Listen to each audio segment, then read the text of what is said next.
we have to reassure the patients that joint replacements are fine, it's good surgery, but prior to that, we must give them options so that if they ever get to that stage, it's going to be a very, very, very long time away. That's what we want to do.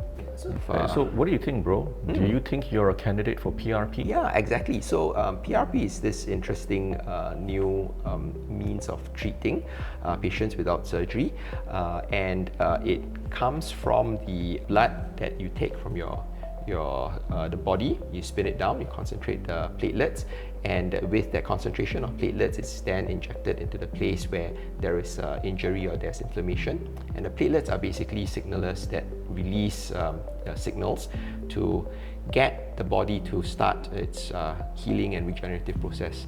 So I think that that's one of the useful means, and it has got great potential in not only treating injured tendons, injured muscles. Yeah, totally.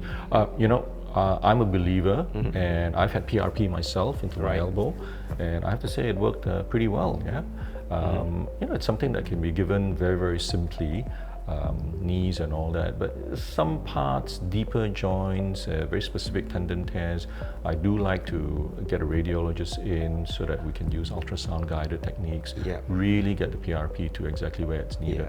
But yeah, I mean, certainly it's now, I would say in the last 3 to 4 years, it's increasingly become part of my armamentarium. Prior to this, for a long time, I feel personally that we did not have options in between sending the patient for physio and giving medication and total knee replacement. Yeah, we were like two ends of the stick, so to speak. But now, at least, we've got all these fantastic options, including PRP. Yeah, so I guess PRP in the armamentarium is a relatively new technology, and so the amount of data that was available was not really that much a couple of years back. And that's why it's actually been approved only for use with muscle tears, non-operative muscle tears, as well as tendon injuries. But increasingly, I think people have been trying to explore whether or not PRP can be used for other types of injuries. You went for the European meeting, right? That's right. So in the recent ASCA meeting, and ASCA is this collection of orthopedic surgeons, sports physicians, and they basically come together and they hold meetings to discuss latest techniques and latest evidence of treatment used.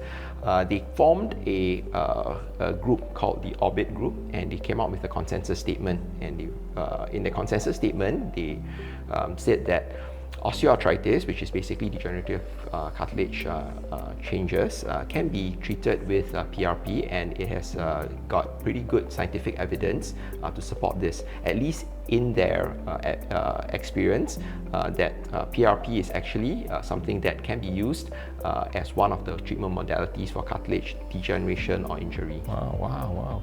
So what do the Americans think? They're always a little bit different. Yeah, so from what I can tell, the Americans have not actually come out with such a strong consensus statement to say that this works, but they do have it open to say that it is possible that it's going to have a positive effect, but not such a strong consensus statement yet. Right. But there are journals and all are getting into it. So I read an interesting article in the Journal of Sports Medicine, and it seems as though PRP, AP as the new form of PRP